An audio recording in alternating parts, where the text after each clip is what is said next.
Welcome to the Tools to Close the Home Health Gap webinar. My name is Paulette and I will be your operator for today's call. At this time, all participants are in a listen-only mode. Later, we will conduct a question-and-answer session. During the question-and-answer session, if you have a question, please press star then 1 on your touch-tone phone. I will now turn the call over to Janelle Scheer. You may begin. Thank you. Hello, everybody, and welcome today to this webinar. I'm welcoming you on behalf of Stratus Health, the Minnesota organization that is part of the Lake Superior Quality Innovation Network, or Lake Superior QUIN. The Lake Superior QUIN represents Minnesota, Michigan, and Wisconsin under the Centers for Medicare and Medicaid Services Quality Improvement Organization program. Our educational session today is Tools to Close the Home Health Gap. This webinar is a result of a year-long effort, and I'm pleased to be presenting with leaders in Minnesota who have been working on our home health gap concern. I'm Janelle Scheer, and I'm a program manager at Stratus Health. I lead the coordination of care initiative in Minnesota. I'll start the presentation with a little background. Next, we'll have Christy, Angie, and Carrie who will explain the tools that have been developed and are ready to be spread. And then Christy will be sharing additional strategies that her home health agency has intentionally developed. At the end, you'll be offered an opportunity to participate in a mini research study regarding this topic.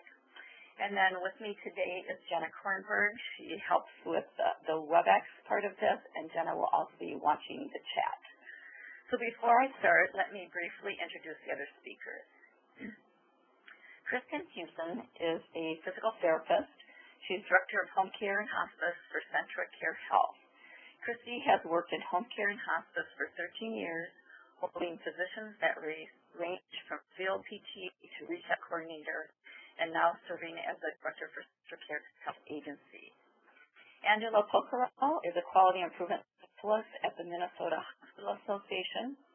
Angie works with partners across the continuum of care in topic areas including reducing hospital readmissions, healthcare disparities, and sepsis.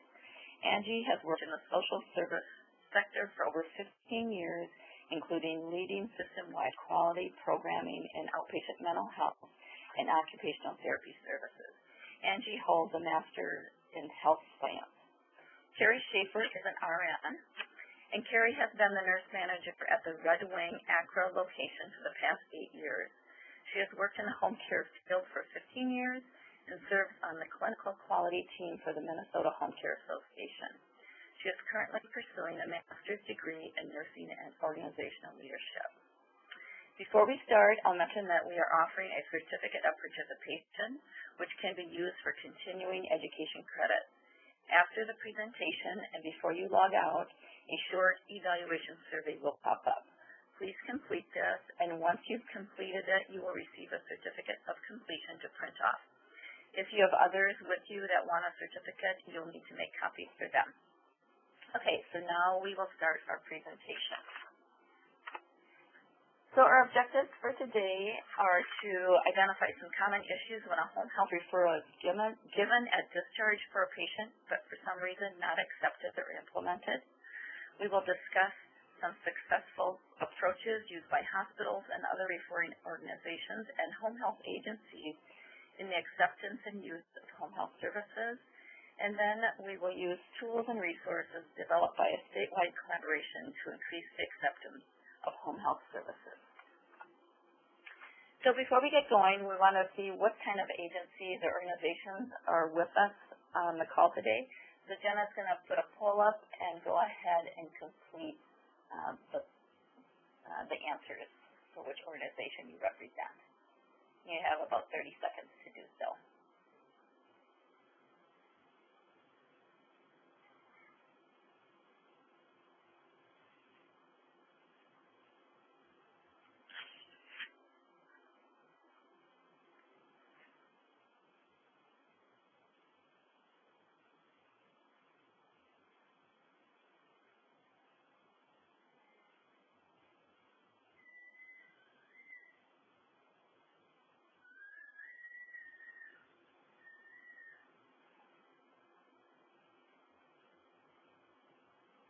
Okay, we'll have the results in just a couple of seconds.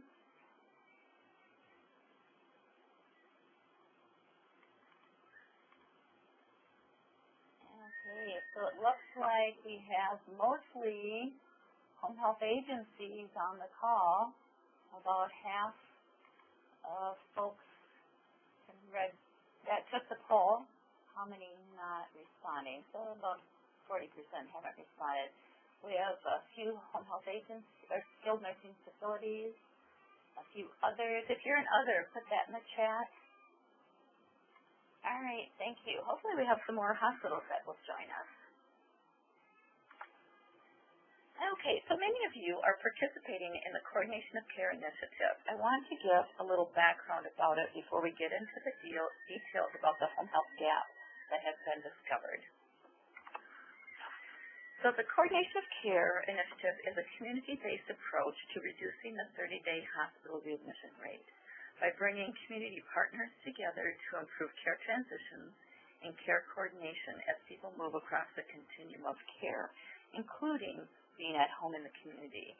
So the goals of the initiative are really to help Medicare beneficiaries and other patients really as they transition across the continuum of care in healthcare settings and at home. We're trying to reduce the hospital readmission rate and increase the number of days that people are actually in their own home. In Minnesota, we have 10 coordination of care communities. You can see them on the map here. And the types of organizations that participate in these communities include hospitals, nursing homes, home care agencies, assisted living facilities, hospice programs, clinics, and then we have many other organizations involved who care about people being safe and well at home, such as retail pharmacies, DME providers, trade organizations. We have some payers, the Department of Health, higher education, pairs, nurses, and others. And if I didn't include you on the list, go ahead and put that in the chat. I see we have community paramedic on the call today as well, and another hospital. Great. So people and organizations in these communities are working on a variety of approaches to prevent admissions and readmissions. The next few slides are going to show some data about the effort. So if you look at this graph, this is a 30-day readmission graph over a long time period. Lower is better. The gray line is the Minnesota average. The lime green is the national average, and then the blue is one of our communities in Minnesota. It happens to be the West Metro community. So, as you look at this, you notice that Minnesota is lower or better than the nation, but we're really kind of stuck where we haven't made a whole lot of improvement over the years. And so at Stratus Health here, we wanted to help our communities find an area that they could potentially have some impact on. And so our data analysts dug into the data, and they found a gap, and this is the gap that we want to talk about today. So I put this in an SBAR format just to make the discussion a little more structured.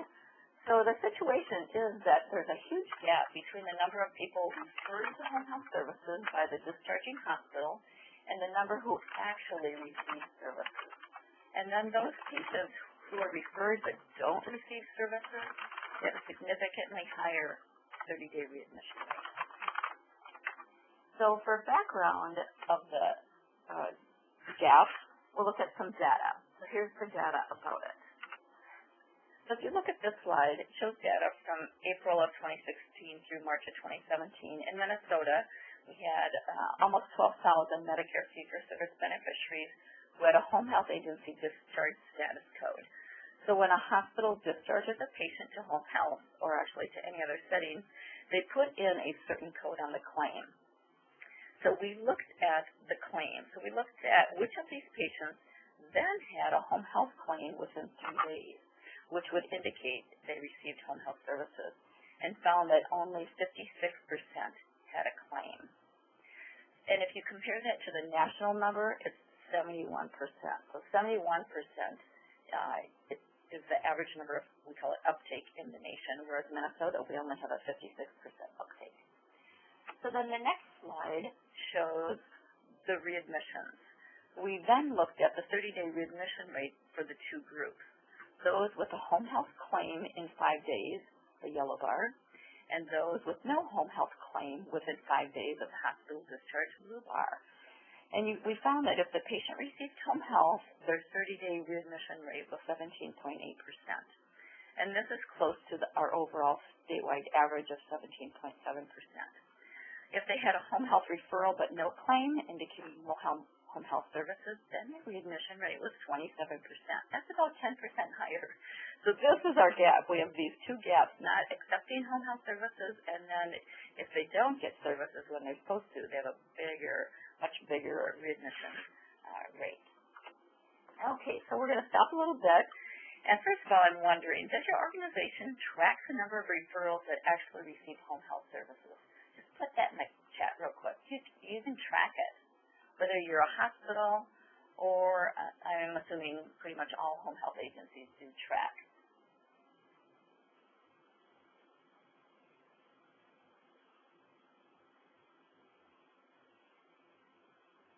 Okay, great. Second question is, what reasons are you aware of that contribute to a home health referral that does not result in home health services? So put those in the chat, and then Jen, I'll have you read those.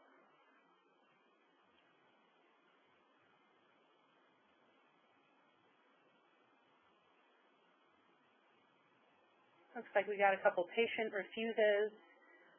They don't meet the care requirements. The physician doesn't order it. They do not understand what home health is. The fear of opening a door to a stranger, a home health worker. They're not homebound. They don't qualify.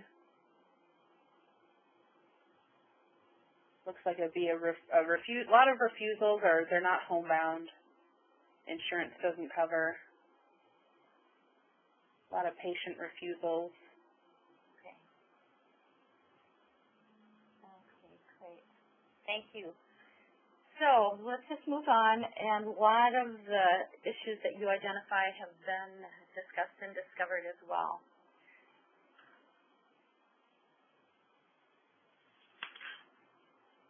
All right, so then the data we just discussed was shared with the Minnesota Home Care Association's clinical quality team, and they had lots of ideas on the issues from a home health point of view, but felt we needed the viewpoint of others such as hospitals, nursing homes, and patients and families. The clinical quality team was excited to develop a collaborative partnership with referring organizations and home health agencies to address the issues of the home health gap. So thank you all that are part of that team. Then the next slide shows what was decided. So it was decided to develop a statewide home health gap collaborative. And who was to be invited? Honestly, it was anybody who was interested. So home health agencies, hospitals, others, including patients and families, which we had payers, we had a couple of patients and families on there, we had hospitals, nursing homes, assisted living. Total about 81 participants, I'd say probably about 70 different organizations. We used the virtual format, and so there were no in-person meetings at all, and it started in early 2018. The clinical quality team developed the goals for this initiative, and they are to identify issues and barriers for receipt of home health services.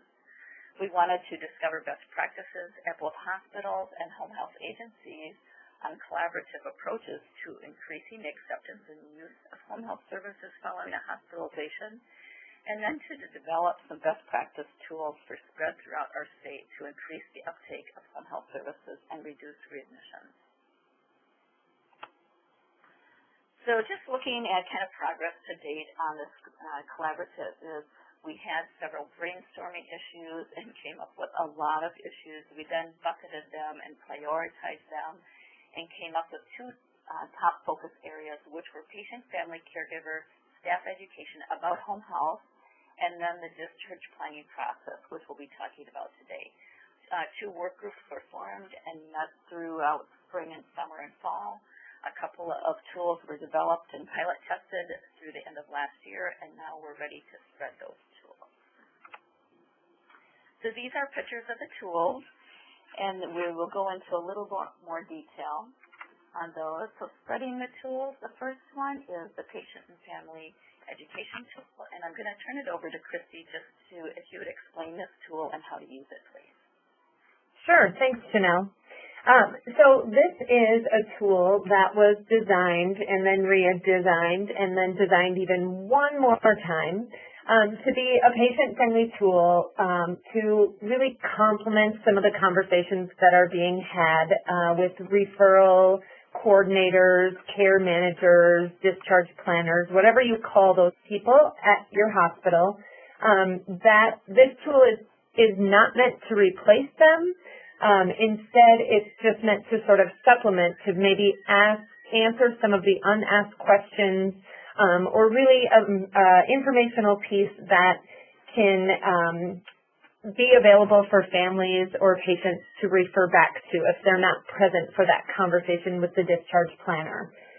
We really wanted to give a high-level overview about what home health was, sort of what they can expect. You can see at the bottom it shows what happens during a home health visit. And so we wanted to alleviate maybe some of the fear that patients might have related to allowing someone to come in your home, or, you know, what are those unknown pieces? It's not as common, the services aren't as common as what you get at a clinic or what you get at the hospital.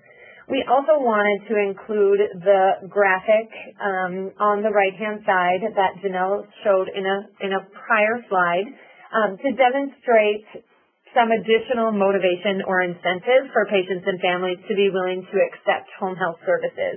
That their chance of staying out of the hospital will be greater if they do get signed up for home health and accept it and move forward. So again, we kind of identified what we thought were the main barriers that patients might have questions about or fears about. We actually utilized a FAQ that CMS produced, and so that was the starting point, but that FAQ was multiple pages in length, so we wanted to slim it down so that it could be, a one-page document, easy for discharge planners to have that conversation about home health and have it be a consistent, have the information being released be consistent instead of based on what that individual discharge planner knows about home health. So another word of caution is just that the tool is really geared towards Medicare-aged patients and families. And so while it may be applicable to a private insurance patient or a pediatric client, there are going to be some differences, and it may not be the most valuable tool for that patient population. Great, thank you, Christy. And then sure. the next slide is about our discharge planning process. So I'll turn it now over to Angie and Carrie. Thank you, Janelle. This is Angie Fokerell, and this discharge planning process tool was put together from about over 30 participants in the discharge planning process group. So thank you to all of them for their participation that Janelle also mentioned earlier. And what we did was we spent time initially reviewing best practices from those that participated in the group, and also published literature to help guide the tool that we created. And we created a pilot tool for testing in late summer, and then we had some significant revisions in November to the tool. And so what you see here are kind of an overview of the tool, and then Carrie's going to go into more detail in each of the tools. This tool is designed with the audience of the organizations that provide the services in mind. So we have details for both the hospital side laid out next to the home health care agency. And the process on the top there are the 8 steps in the process that start from hospital admission all the way through until the patient receives their home health care services. So we have that process detailed out, and this tool is designed as more of an audit tool for the organizations to be able to look through and assess what elements they have in place currently as part of their routine system, and then where they find gaps, they can choose to prioritize and plan how they might fill those gaps in the future moving forward. So we have a very detailed tool, and we can have Carrie talk a little bit more about some elements of the tool.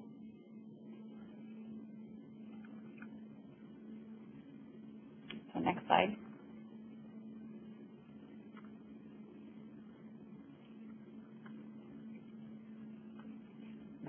You might be on mute, Carrie. Sorry. I'm sorry, thank you. This is Carrie Schaefer. So this tool is actually a 4-page tool. So right now you're seeing the first page. It has 8 steps to it, starting with the steps or the phases that Angela mentioned. So the first phase would be the admission to the hospital, and you would see where both the hospital would have some tasks that they would do at that admission, and then the home care agency, whether it be an already existing patient or not, there would be some things that the home care agency could do when that patient is admitted to the hospital. And then there would be that collaboration from both sides determining the qualifications of the Medicare home care episode. There would be the referral and the communication that would take place between both providers, the hospital and the home care agency during that referral stage.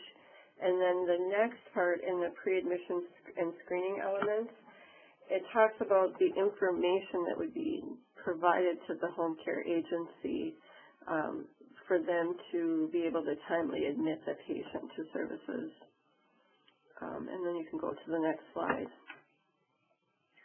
This is a continuation of step 4, and this is the intake portion. So it's both what the hospital is sending and then what the home care agency is needing to be able to admit that patient.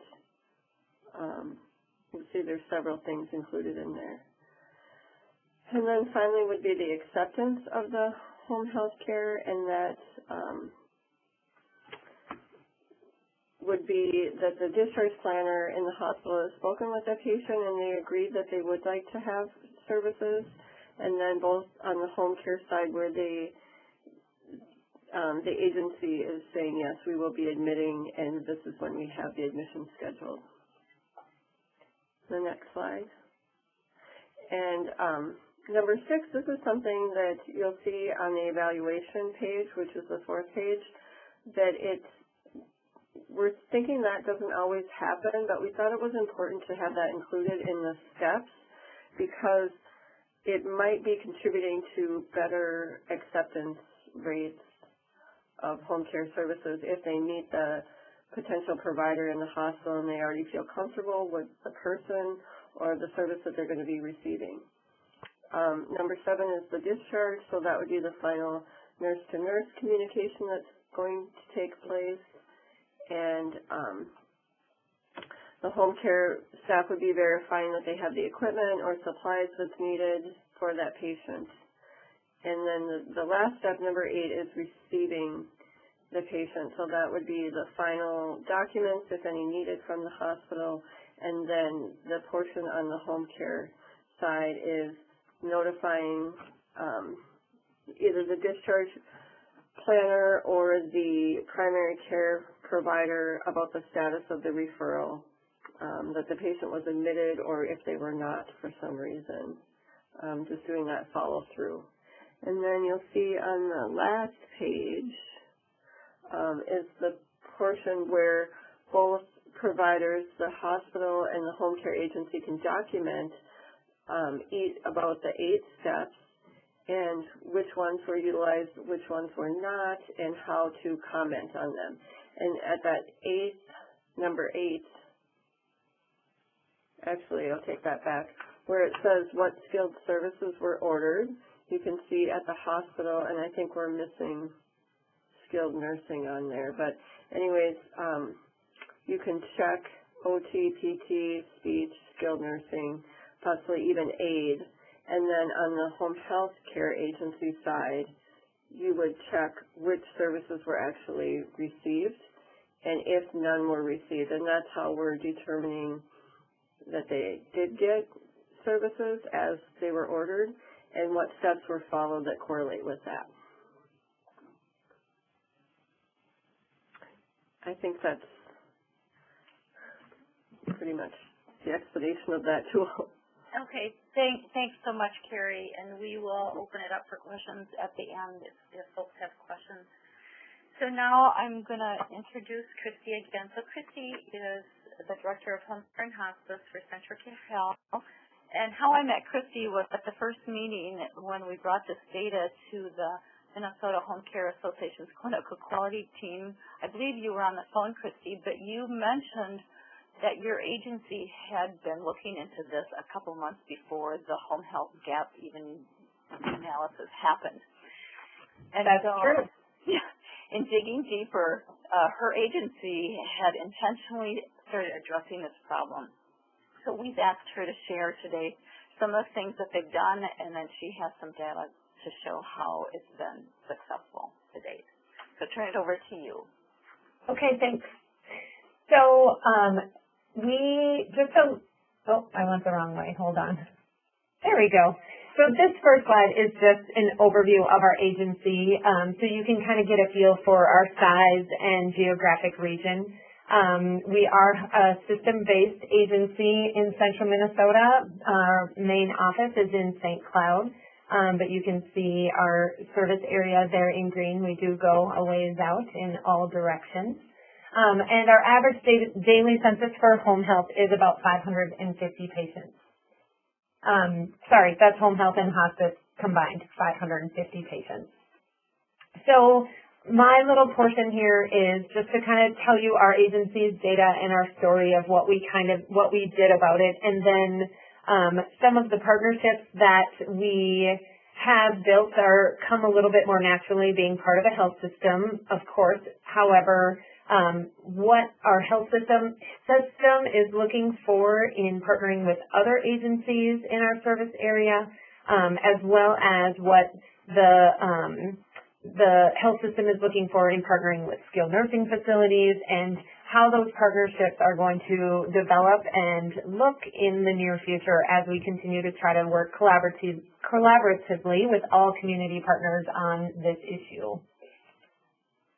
So when we first were looking at the information and our data, we had discovered that we had a steady increase in the percentage of what we call non-admissions. So we pull our non-admit data, and I think many of you on the call do as well. And as we looked at it, the percentage was getting higher and higher and higher the months leading up to us implementing this change. And that's sort of what sparked that whole process to happen. So we also broke down not just the overall percentage of our non-admits, but also the reason for the non-admit. So we can see, and I have this on the screen now, that almost half of our non-admissions were due to patients refusing services. The next greatest number was due to us needing to return them to the hospital because it wasn't safe for us to admit them to services. They were too sick.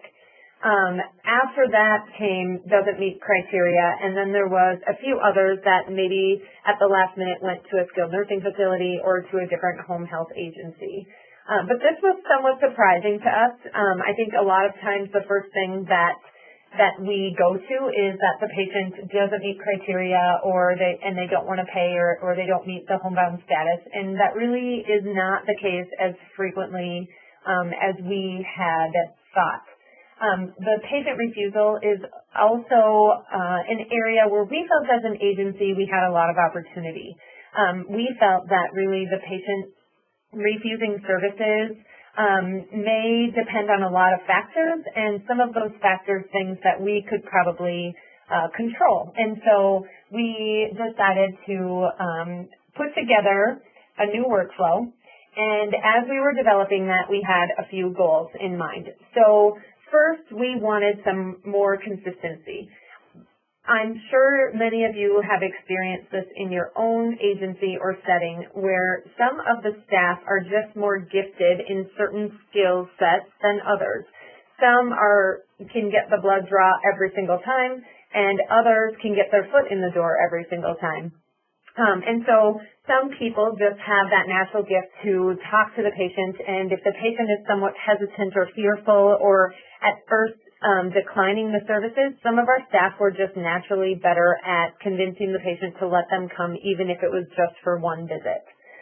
We also recognized that there were certain policies that we wanted the patients to know about before we got there. There was other things that we wanted the patient to be better prepared for that first visit, like get out all of your medications and do you have a scale, because now we're tracking and have to document their weight and things like that.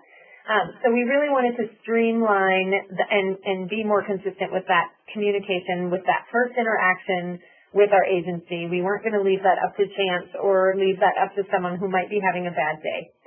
We also wanted to streamline the communication between our nurse in the field and someone in the office, whether that was a nurse or a scheduling assistant or somebody in the office. We wanted to identify that there is a consistent and streamlined communication between what's happening in the field or in the home and the office.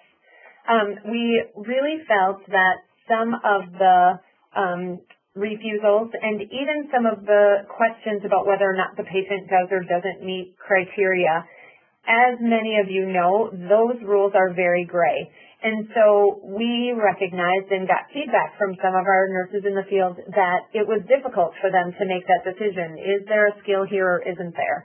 And again, some of our staff they're just a little bit more skilled at their assessment skills than others, or maybe they've been in home care for longer and they're able to identify this, and we have someone with less experience who is struggling a little bit more. And then finally, we wanted to be able to offer patients a second chance. We felt that at times, patients maybe say whatever it takes to get out of the hospital, and sure, I'll have home care, but then when it came down to it, they were refusing. Or maybe when they first got home, they thought, this is no problem, my husband's here to help me, and we can get through this, only to realize within a relatively short period of time that it's actually not really working, and maybe him being the caregiver isn't the best plan going forward. So we wanted to make sure that we were following up, and if a patient didn't let us come, that we were going to offer them a second chance.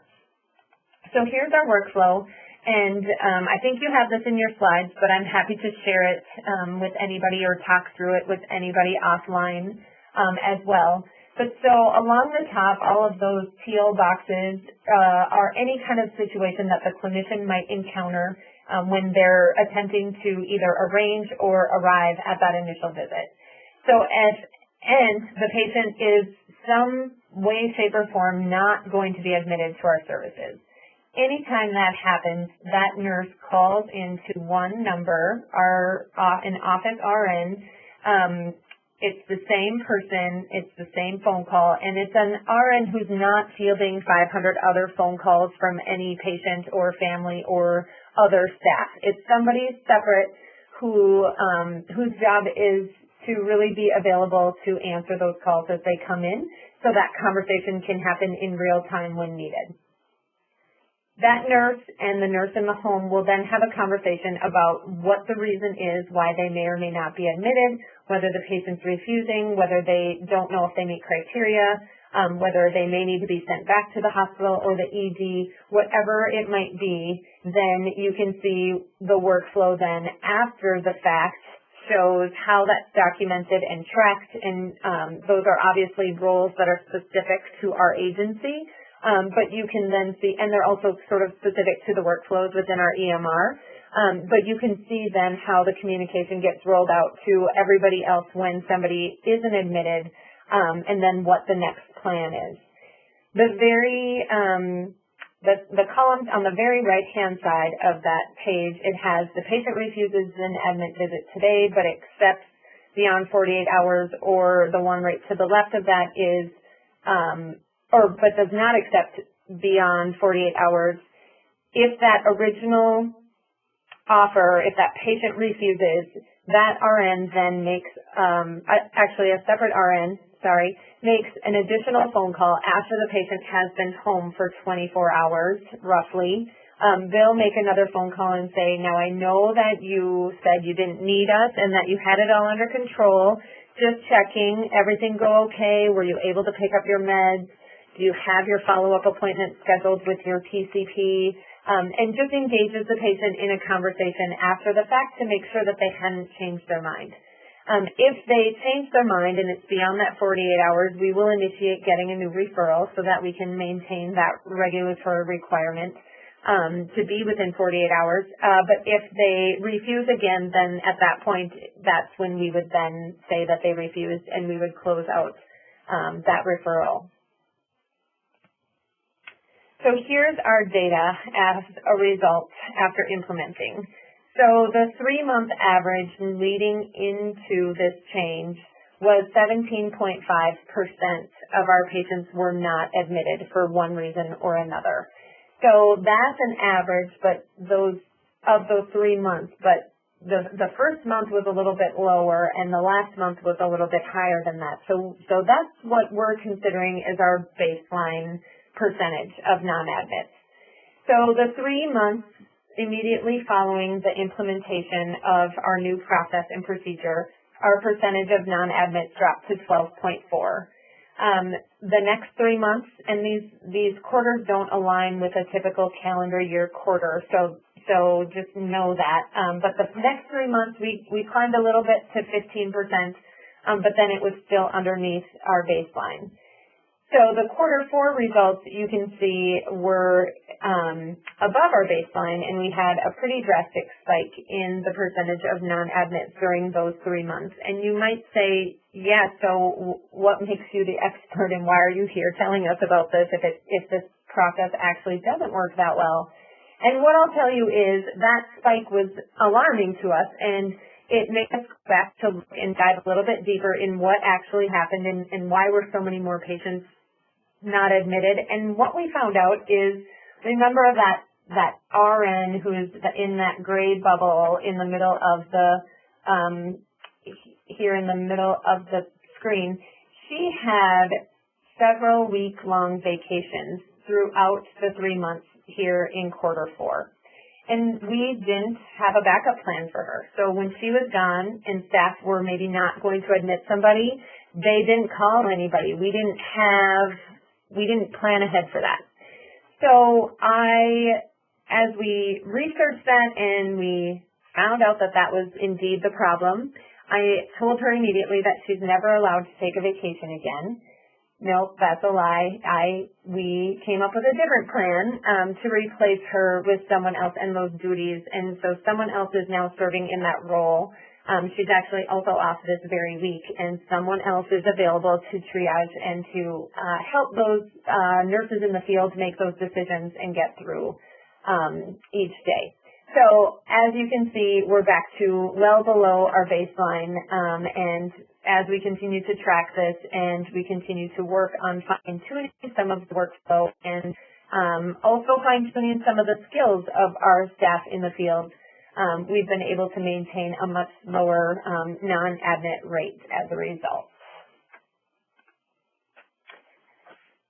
So in addition, I've talked a little bit at various conferences over the past 5 months about how we can partner with skilled nursing facilities and with hospitals to really help close that home health gap.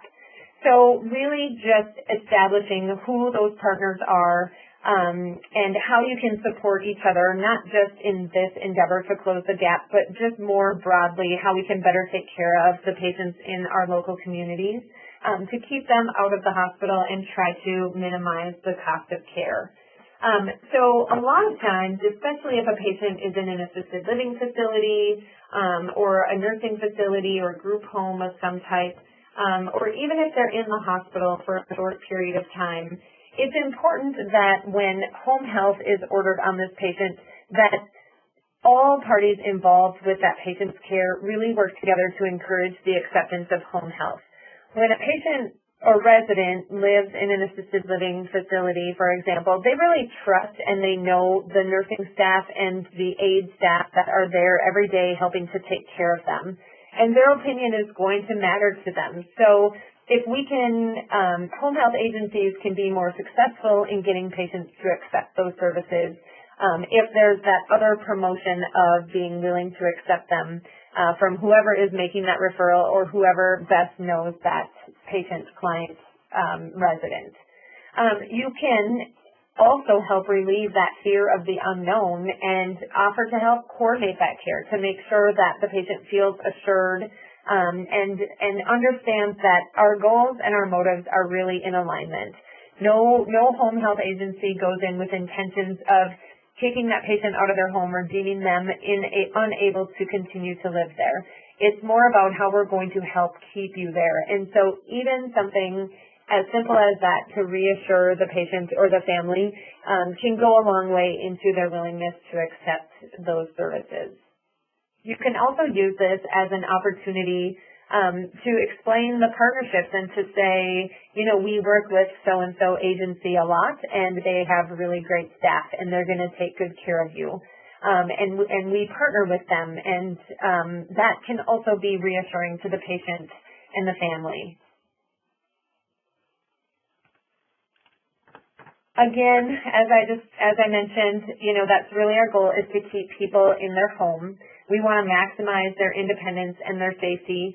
And if we're all speaking the same language and we're working together, maybe we're meeting routinely, informally or formally with our community partners, we can really do a better job of collaborating on challenging cases. And it also helps open up the lines of communication with our community partners to make sure really that everybody is on the same page and we're engaging the right people in these conversations to best take care of our patients.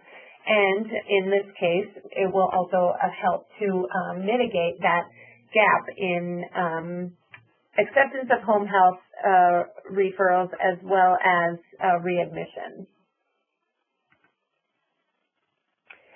So I just included in here, if you have not established partnerships with a Medicare certified home health agency, if you're system-based, you even need to establish these partnerships with, even if your system-based agency gets the lion's share of your referrals, it's important to establish partnerships with other community agencies, and vice versa for home health agencies. It's important to propose those partnerships and establish and really be able to verbalize and to contribute how you can help a hospital or a health system reduce the cost of care. So these are just criteria that are relevant to consider when developing those partnerships. These are things that may be measurable and they may not be measurable. It might be public reported, it might be self-reported, but just things to consider when you're determining who you want to partner with, or if you're a home health agency, things that you want to be able to share back with the hospital or the nursing facility about the things that you do that would make them want to partner with you. And I did include on the next slide, you know, one of those things that every home health agency should have is really a readmission prevention plan. And they should be doing some of these best practices. And I can assure you that every agency that I ever communicate with is doing much of this work already. And so in case there's someone on the call that's not really sure what those best practices are or what they should be looking for when they're having these conversations with Medicare certified agencies, here's just a little reference for you. And it's actually shared by Elevating Home and their blueprint for excellence. So it's out there online as well.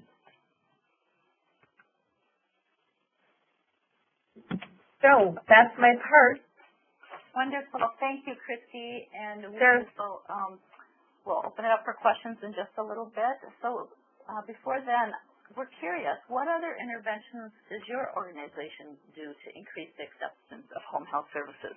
So whether you're a home care agency or a referring organization such as a skilled nursing facility or hospital, just put in some things in the chat that you do to increase patients receiving services.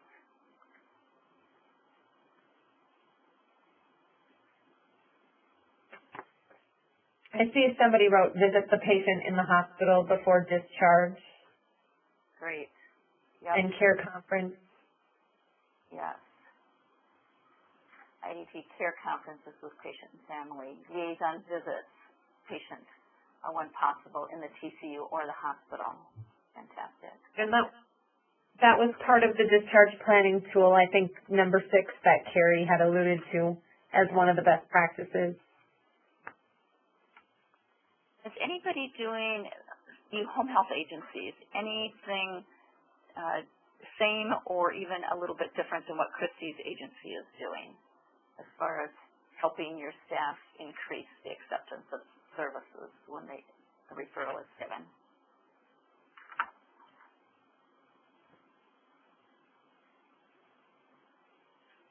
Okay, we have attend case conferences, so I'm assuming that would be at the hospital or the TCU or nursing home. Yeah. Oh, thank you, Megan. All right, thank you, everybody. You know, and this is not, there's not the silver bullet like we would love. Just one thing, do it, and you have it fixed. But it's a very complicated issue, and we really found this out when we had patients and families on our committee. Sometimes it's even how they're approached about home health services or in what setting. And so there's a lot of complicating factors that can have an impact on this. So next slide, Christy. Sure. All right, so next steps for organizations, we want to offer some things. First would be, we would really like to spread these tools now. And so I would like to ask for your commitment in using the patient and family education tool by the discharging facility. So if you refer to home health, refer your patients to home health, if you would consider using that tool as one of the methods to teach your patients about home health.